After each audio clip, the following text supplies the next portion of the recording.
Viewers, আমি আজকে আপনাদের কাছে একটা একদম অন্যরকম রেসিপি নিয়ে এসেছি, যেটা হচ্ছে রসগোল্লার মালাই কোফতা। আমরা তো রসগোল্লা মিষ্টি হিসাবে খাই বা এমনি আর একটু লাগবে আমার গোটা গরম মশলা, একটু কিশমিশ লাগবে, আর নামাবার পর আমি একটুখানি ওই গুঁড়ো গরম মশলা দিয়ে দেবো আর একটু ঘি দেবো। দেখুন, রসগোল্লাগুলো আমি ঠিক ভিজিয়ে রেখেছিলাম, এবারে আমি তুলে নেবো, এইগুলো জলটা ফেলে দিয়ে তুলে নেবো।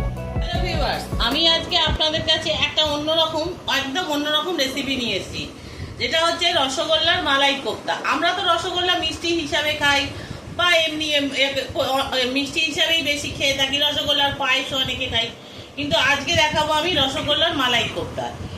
এই জন্য আমার লাগবে রসগোল্লা। দেখুন, রসগোল্লাগুলোকে আমি একটুখানি করে রস চিপে নেবো, নিয়ে এইটা আমি দেখুন একটু গরম জলে নুন দিয়ে রেখেছি, এই জলের মধ্যে ফেলে দেবো।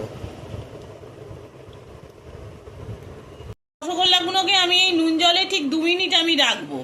আর এছাড়া আমার যে উপকরণগুলো লাগবে, এটাকে আমি একটু কাজুটাকে বেটে দুধ দিয়ে রেখে দিয়েছি। আর লাগবে টক দই।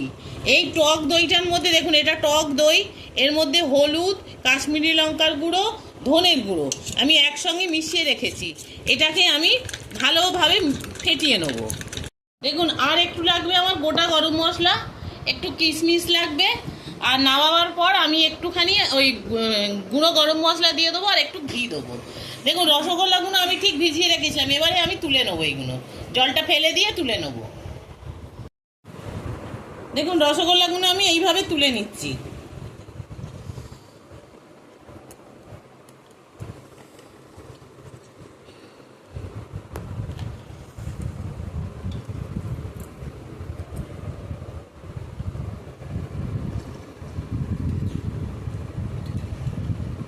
আমি গ্যাসটাকে জ্বালিয়ে দিলাম,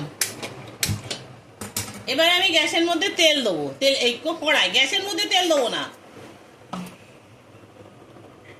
গরমে না মাথা গন্ডগোল হয়ে যাচ্ছে। আচ্ছা, এটা একটুখানি কমানো থাক, আমি একটু আদা কাঁচা লঙ্কা বেটে নেবো ততক্ষণ। আমি তো গ্যাসের উপরে কড়া বসিয়ে দিয়েছি, সব ভুলভাল বলছি। আর এর মধ্যে তেলও দিয়ে দিয়েছি। এইবারে আমি এর মধ্যে গরম হলে আমি একটু গোটা জিরে আর গোটা গরম মশলা ফোড়ন দেবো। জিরেটা গরম হয়ে গেছে, এবারে আমি এই গোটা গরম মশলাটা দিয়ে দিলাম।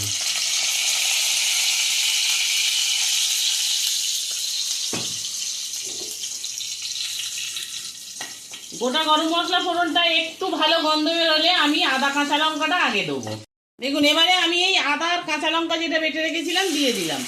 এই আদা কাঁচা লঙ্কাটা একটুখানি আমি কষি, আদা কাঁচা গন্ধটা চলে যাওয়া অবধি। আদা কাঁচা লঙ্কাটা বাটা হয়ে গেছে, এবারে দইয়ের মধ্যে আমি যে মশলাগুলো মিশিয়ে রেখেছিলাম আমি সেইটাকে দিয়ে দিচ্ছি। ভালো করে চেঁচে এটাকে দিয়ে দিচ্ছি, অনেক মশলা লেগে আছে। এরা দেখে দেখুন তেলটা বেরিয়ে আসছে, আপনারা বুঝতে পারছেন কিনা জানি না। দেখুন, কড়ার পাশ দিয়ে তেলটা বেরিয়ে এসছে।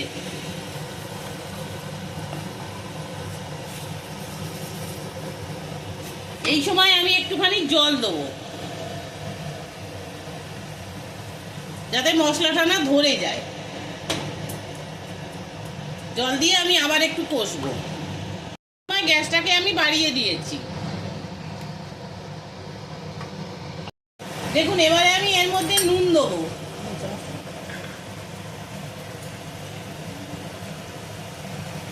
চামচটা আমি খুঁজে পাচ্ছি না, আমি হাতে করে দিয়ে দিচ্ছি।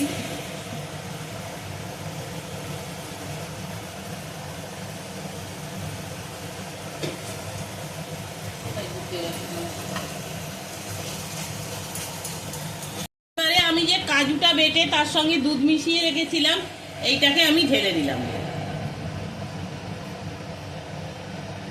গন্ধটা কিন্তু ভালো বেরিয়েছে, আমি বুঝতে পারছি। আপনারা বুঝতে পারছেন না, কিন্তু আপনারা এই প্রসেসে এইভাবে করবেন, আপনারাও এইরকম ভালো গন্ধ পাবেন। এবারে এই বাটিটা ধুয়ে আমি একটু জল দিয়ে দিলাম। এটা কাজু দেওয়া আছে তো নিচেই লেগে যেতে পারে, ওই জন্য আমি আরেকটু জল দিলাম। দিয়ে এবারে একটুখানি আমি কিশমিশ ছড়িয়ে দেবো। একটু কিশমিশ দিয়ে দিলাম, আর একটু আমি ওপরে সাজানোর জন্য রাখবো। একটু মিষ্টি মিষ্টি মতো হয়, আমি একটুখানি মিষ্টি দিয়ে দিলাম।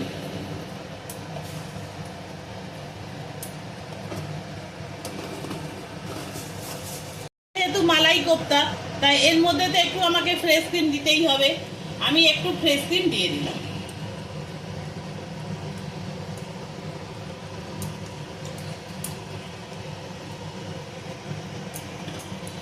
দেখুন এই চেপা রসগোল্লাগুলো আমি এর মধ্যে দিয়ে দিলাম।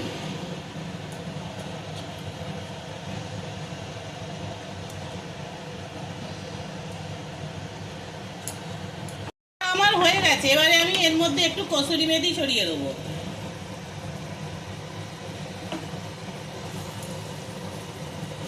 আমি নামিয়ে দিচ্ছি। আমি এবারে নামাবার পর ওপরে একটু ঘি দিয়ে দিচ্ছি।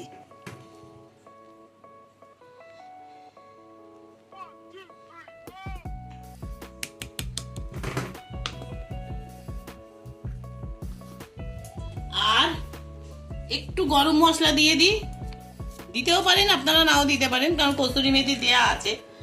আর এই একটু কেশর আছে, এটাকে একটুখানি ওপর থেকে 2-4টে দানা আমি ছড়িয়ে দিলাম।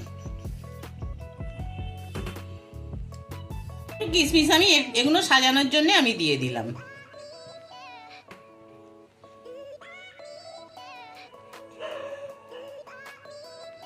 আমার এই রান্নাটা হয়ে গেছে, আমি নামিয়ে দিয়েছি।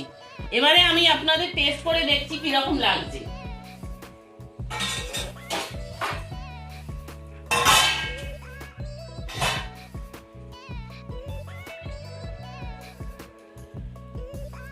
হ্যাঁ, বেশ ভালো খেতে হয়েছে। এটা অন্যরকম জিনিস, আপনারাও এটা ঘরে বানাবেন, খেয়ে দেখবেন আপনাদের কিরকম লাগে। আর খেতে খেতে রান্না করতে করতে আমি বলে দিয়েছি, যদি আপনাদের একঘেয়েমি লাগে তাহলে আপনারা যে চ্যানেলটা আছে, চ্যানেলটা ভিজিট করবেন, করে দেখবেন, আর খুব ভালো লাগবে। ওর মধ্যে ধর্মীয় জিনিস দেখতে পারবেন, মেলা দেখতে পারবেন, নানান রকম বাজার দোকান দেখতে পারবেন, সব কিছু নিয়েই আছে। ওই চ্যানেলটাও দেখলে আপনাদের ভালো লাগবে। আপনারা এই চ্যানেলটাকে, যদি এই রান্নাটা ভালো লাগে, আপনারা চ্যানেলটা সাবস্ক্রাইব করবেন, পাশে থাকা বেল আইকনটা টিপে দেবেন, আর প্রচুর বন্ধুদের মধ্যে শেয়ার করে দেবেন। নতুন বন্ধুদের অনেক, পুরনো বন্ধুদের অনেক ভালোবাসা, আর নতুন বন্ধুদের স্বাগত জানিয়ে আমি আজকের ভিডিওটা শেষ করলাম। আশা করি আপনারা সবাই ভালো থাকুন, সুস্থ থাকুন। নমস্কার।